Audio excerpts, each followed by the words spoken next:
If you get on your screen, I notice that it's being recorded. Just please press continue. So Bruce, we got to give Nancy a few minutes. I don't want to start without her being on the call.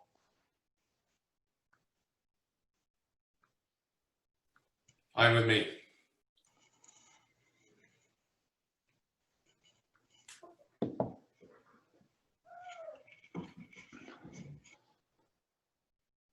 I just admitted Nancy. Okay, where is Nancy? She's still joining. Okay, as soon as she comes in, we'll start. There you are. Nancy, can you hear us?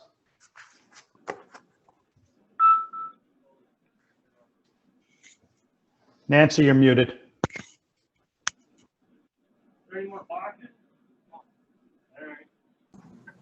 Nancy, can you hear us? Can you hear me? Yep. So I'm going to start and then we'll jump to you. Nancy, I sent you a few more questions that came in. So good morning, everybody. Just a quick overview. The purpose of this call is that if you've been monitoring the public data, Sullivan County is in day 15, where their 7-day rolling average has exceeded 3.5%. That's one of the key qualifiers for a geographic area to go into a yellow zone. That being said, it is not the data that the decisions are being made upon. The public data is not what's being used to crunch the numbers up in Albany. The decisions on microclusters, and Nancy, if I misspeak, please interrupt me. The decisions on microclusters are being made in the executive office of the governor by a small group of individuals. The data that they're using is not data that is publicly available. So the information we're basing our best guess on is not necessarily the information that they're using to make these determinations. Last weekend, the governor had indicated that he was going to factor in the hospitalization rate, which in Sullivan County is fairly low. Correct, Nancy? That's correct. So the information that I share with you is based on best guesstimates. Nancy and I talk almost every day, sometimes more than once a day, and we're always texting back and forth. But as we started looking around the area, Newburgh and Middletown were both in yellow zones. Newburgh may go into an orange zone. The indicators in Sullivan County have been ticking up. Many of you have had questions about some of the emails that we've been sharing with you. Purpose of this call is to provide as much clarification as possible as to what will happen if part of our county goes into a yellow zone. It is highly unlikely that the entire county will go into a yellow zone. A microcluster is very targeted. It's very specific. Based on the data, the most likely areas in the county to be impacted are Monticello and Liberty. The outlying communities have a lower rate of infection based on the county data. If part of a town goes into a yellow zone and a school building from your district is located in that zone, there are very specific requirements of what you need to do to keep that school building open. Please bear in mind, these microclusters can split communities. It's theoretically possible that Liberty Elementary School could be in a yellow zone, but Liberty High School is not. So this is the micro level that they're working with on the data. And with that, Nancy, I'm going to turn it over to you so that you can go over what you and your staff have and maybe answer some of those questions, and we'll take questions from those that are on the call. What I'm going to ask everyone to do is, if you would please, if you have other questions that need to be asked, can you please put them in the chat, because we're going to record the chat as well, and that'll give us a record of the questions so we can pass it on to public health and so that it can, in fact, get into the FAQ.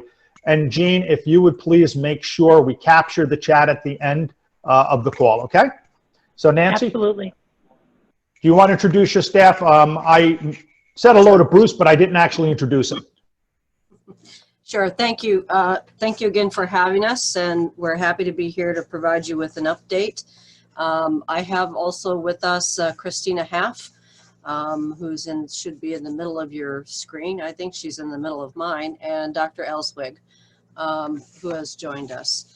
So it's true that the strategy for determining, when an area goes into a yellow zone has been changing and evolving, specifically with schools as well. And the recommendations have been changing and evolving. And we're just trying to keep up on what the latest guidance is.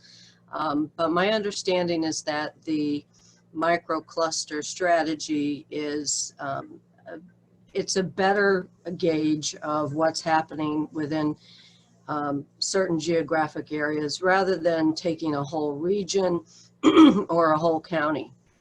So in a county like ours, where the population density really is mostly Monticello, Fallsburg, and Liberty, even within those geographic zip code areas, when you look at a percent positive, that's not the only factor that the state is looking at. They're looking at the actual numbers of positive cases and the geographic spread. So we would be notified if there is a potential for a certain area of the county to be designated as a yellow zone. Based on our numbers right now, I really don't see that happening. I believe that they're really focusing on the more urban metropolitan areas of the state. So nevertheless, we've been doing a lot of planning just in case in terms of our strategy for being ready and available to do any testing for schools that would be required in order to help a school stay open and continue in-person learning, in-person teaching and learning. So given that, we have obtained some testing supplies, and we have enough. We believe we crunched the numbers a few weeks ago and ordered enough testing supplies to, and it depends on which school district and how many people and, what the yellow zone includes. So there's a lot of unknown factors, but if we needed more resources, we would definitely get them from the state health department should there be a yellow zone.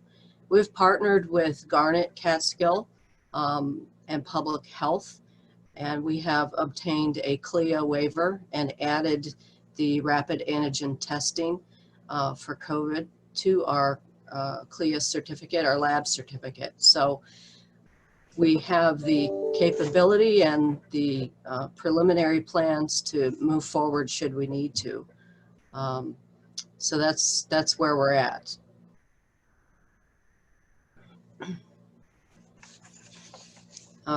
I guess I can just go into the questions that were submitted.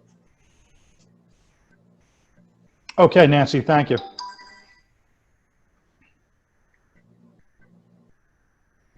Do you want me to go into the questions now? Yeah, can you hear me? Yes. That'd be fine, thank you. Okay. So someone had asked if we could provide a potential step-by-step reference guide that the schools could use in the event that one or more schools ends up in a yellow zone. We can put a general guide together and we can work on that, but understand that the rules could change. We've been dealing with this since March, and a lot of the guidance gets updated.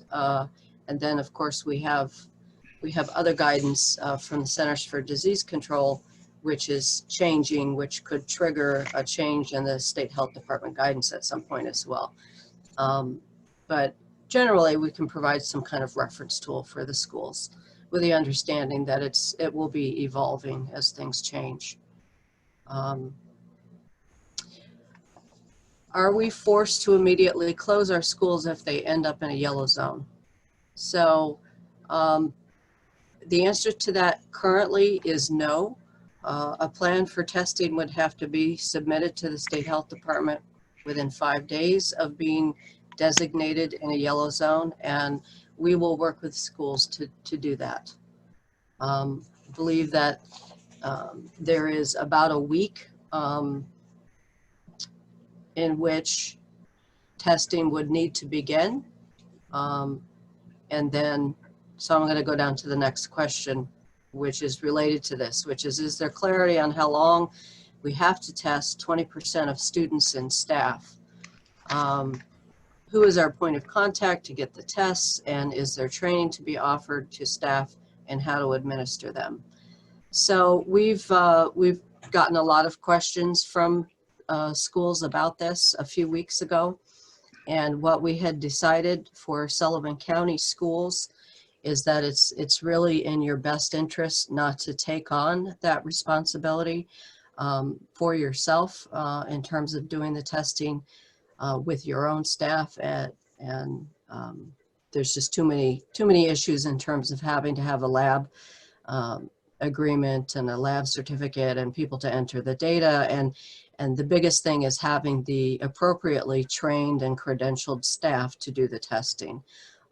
Even you wouldn't want your school nurse to be doing that either, because that's really outside the scope of their job responsibilities and practice. So as of December 3rd, the guidance is that the State Health Department would require testing of 20% of the in-person population in that school that's designated in a yellow zone within the first 2 weeks. And if the percent positive is below the 7-day rolling average in that yellow zone, the school can stop testing. So you wouldn't have to continuously keep testing. This is just a very recent change. Schools are not advised to do their own testing. They don't have lab permits or appropriately trained staff. And in addition, test results are required to be entered into the New York State Lab Reporting System, which Public Health already has access to, as well as Garnet Catskills. And we don't recommend training your school personnel to conduct that testing due to exposure potential and other liability issues. So do schools designate where testing on campus would occur? Are there any special requirements for the testing area? Public Health will work with schools to determine the most appropriate testing location. We prefer an open area that's well ventilated, such as a gymnasium or an area with a sink and the ability for students to come in one direction and exit in a different direction. But that would be really unique to each building and each school district. So, you know, we would talk with you ahead of time if it looked like there was going to be a need for testing. And keep in mind, this is rapid testing. This is not the nasopharyngeal swab. This is just a swab in the nasal passages. It's the Binex test that we have. And it's basically a card that the sample is put into, folded over, and you wait 15 minutes to get your test result. Can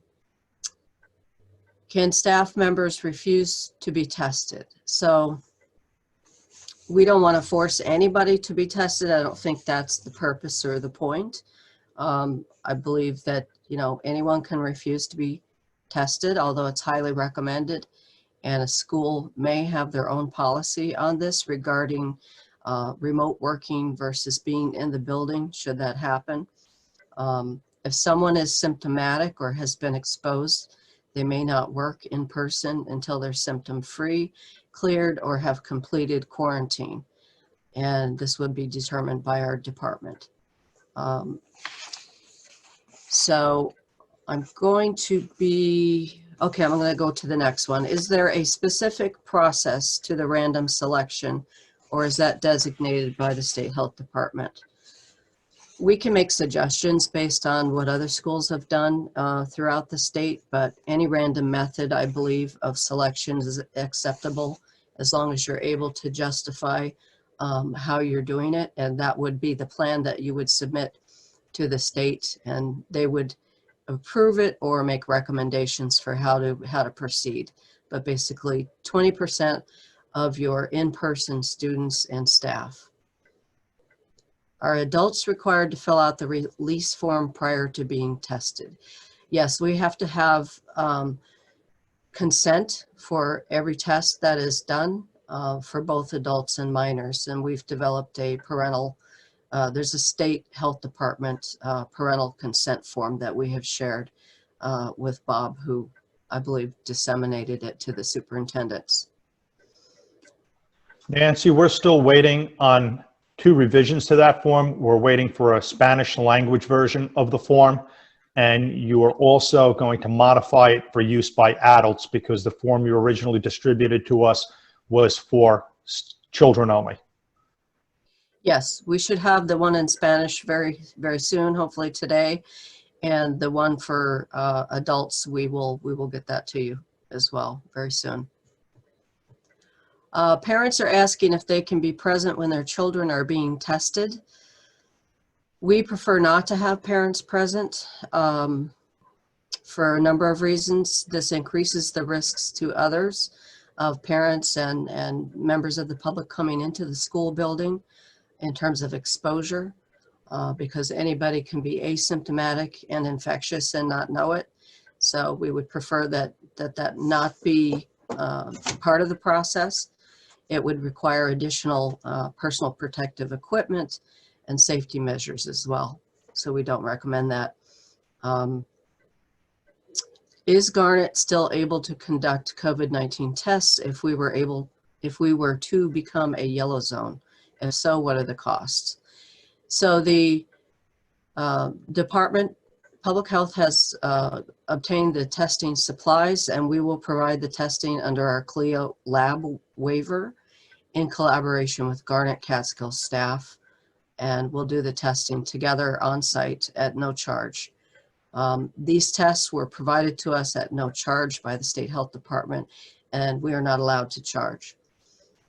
If a confirmatory PCR test is required or recommended for follow-up, then the student or staff member would be referred to Garnet Catskill for a confirmatory PCR test. And at that point, there would need to be a discussion regarding billing insurance, and perhaps, we're working with them on next steps in terms of what that would look like. But I have already had a conversation with them regarding specific to schools, if we had to have a certain number of people referred for follow-up PCRs if they don't have insurance, and we would work with the schools and the families to make sure that it was not burdensome in terms of any fees that would need to be charged would probably be waived. So I'm going to ask Christina to talk a little bit about Nancy, this did you get the second part of the questions that came in this morning? I can read them yes. off to you. Do you have it on your screen? I have it, yes. Will the school and the parents be able to see the individual test results, or will we be notified of the student or teacher name only if there's a positive result? So I'm going to give that one to Christina.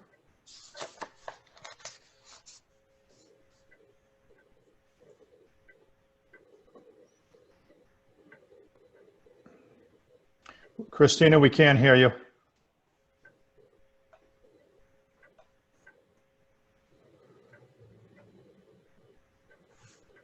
I don't think your microphone is working. Are you on your computer?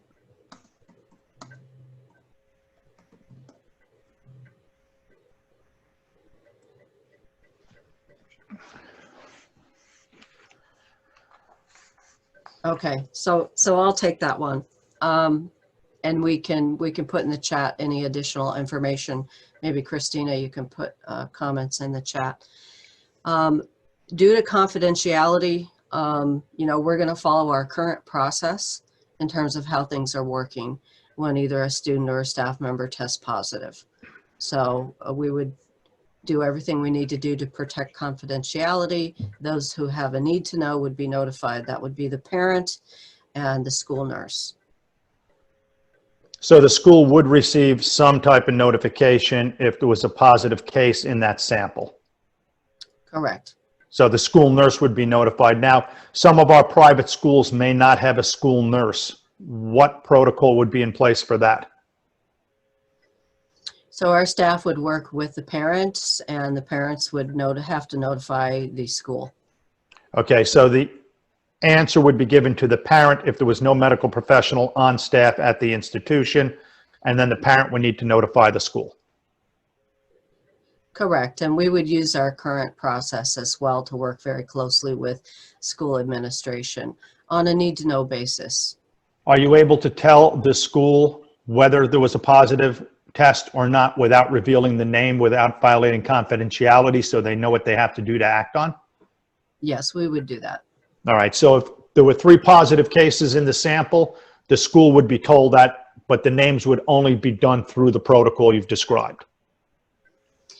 It would depend on the circumstances, because obviously we would have to do contact tracing. So we would have to provide the name to the nurse or to the individual who's designated by the school to work with our staff.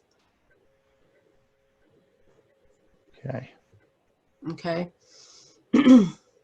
Another question. We understand the need to limit bystanders, but especially for our younger students, will each teacher or at least one school representative be able to accompany students during testing? Yes, I think especially, you know, for your younger kids, you're going to want to have some reassurance and obviously some safety protocols in place. So we would discuss how we would do that. This next question has already been addressed. It's about the yellow zone designation and the positivity rate. So I'll go on to the next one. DOH uses the term positivity and percent positive. Are they synonymous? My understanding is that they are. They basically mean the same thing. So Nancy, we have one more question in the chat. How much lead time will public health have in terms of identification of a yellow zone in the county? This is something you and I have been discussing for weeks. So I've been trying to get the answer to that for a long time, and other counties have told us that they found out that their county or a portion of their county was going into a yellow zone on the day of the press conference that the governor had. So they found out pretty much the same time, and that's not really how we like to do things, but it is possible. Hopefully we would have a heads up from the state health department, but sometimes the state health department doesn't get any lead time or notification when things change either. So we'll do the best we can, but the good thing is that the guidance has changed a little bit, so that if it looks like there's going to be a yellow zone, at least we have 5 days to come up and with our plan and submit it and get ready to start testing within 2 weeks. Nancy, on one of the questions that you had, it referred to the second metric, which was 15 or more new daily cases per 100,000 residents on a 7-day average. Can you give us an idea of where the county stands with regards to that second metrics? Well, we're not really, you know, I haven't looked at that recently, but we're not really that concerned, because we also look at the actual numbers rather than the percentages, because we can have the same, theoretically, the same positivity as Rockland County, but their numbers may be in the thousands and ours may be in, let's say, 20 people. So, I believe that's why the governor has recently changed his strategy and really determined that we should do everything to try to keep schools open, and that there's not going to be as much of a focus on a whole geographic area or their positivity rate as there will be with actual number of cases and volume. It's more of a micro cluster strategy. Another thing that has come up, Nancy, the Commissioner of Health in Orange County just before the Thanksgiving holidays issued a written request to school districts to seriously consider taking a holiday pause after the Thanksgiving break. Even though it was not mandated, they did put that request out in writing. Does Sullivan County Public Health foresee making a like or similar request at any time in the near future? We're really having to watch the number of cases very closely to see how quickly they go up and spike. Again, it depends on numbers, and Orange County has, you know, a lot more population density than our county does in certain geographic areas. And so the potential for a really significant spike in Orange and Rockland County very quickly is much more of a reality than it would be in Sullivan County. But we don't have plans currently to recommend that, but that could change, and we're watching the data very closely. We've stayed pretty steady around 115, 120, 125 cases. You know, we get new cases every day, but it doesn't seem to be yet taking on a life of its own in terms of, you know, exponential growth. And I think that's because a lot of people are following the protocols and taking this seriously. So you were going to go to Christina? Christina, did you get on? I dialed in on the phone. Can you guys hear me? Yes. Okay.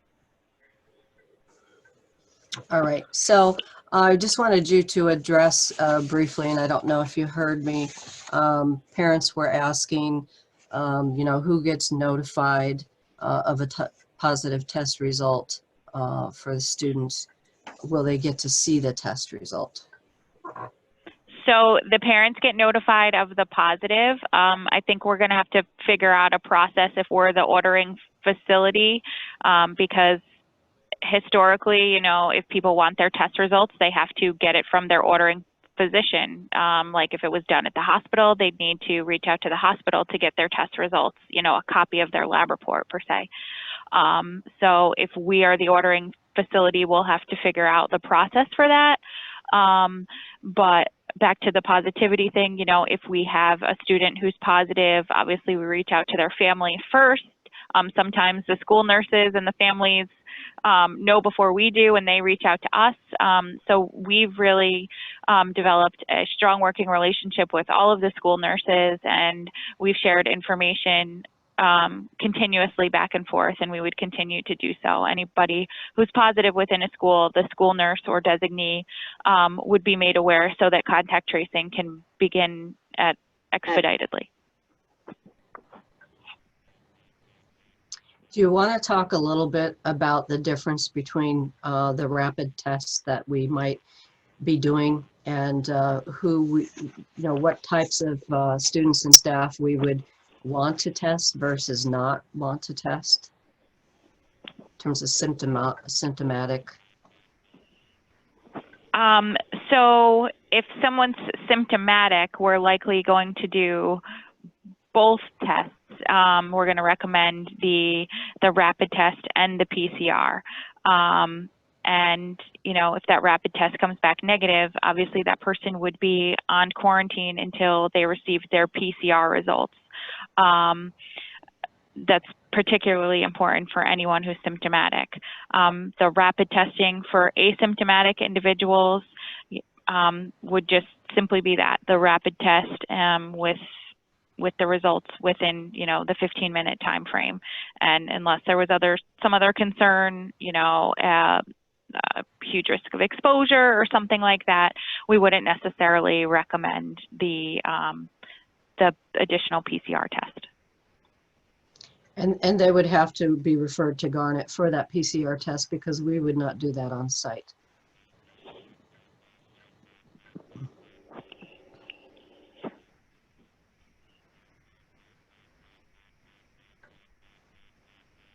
Just so you know, Bob, you're on mute. I'm sorry, is there anything else you'd like to add? Or maybe we can open it up to other questions people may have? So we've made an agreement with Garnet Catskills. They have some space in their outpatient facility at the hospital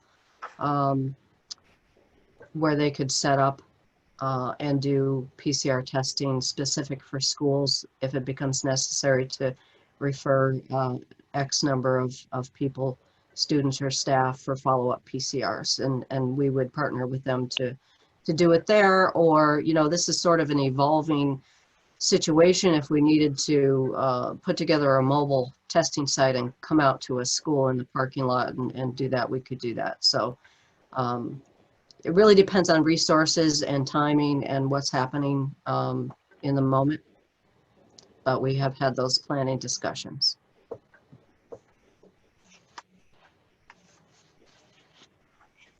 Does anybody else have any questions that they would like to ask that you may not have put into the chat or that we have not touched on in the Q&A? As I said, Nancy, I would ask that those questions I sent you this morning be folded into the Q&A.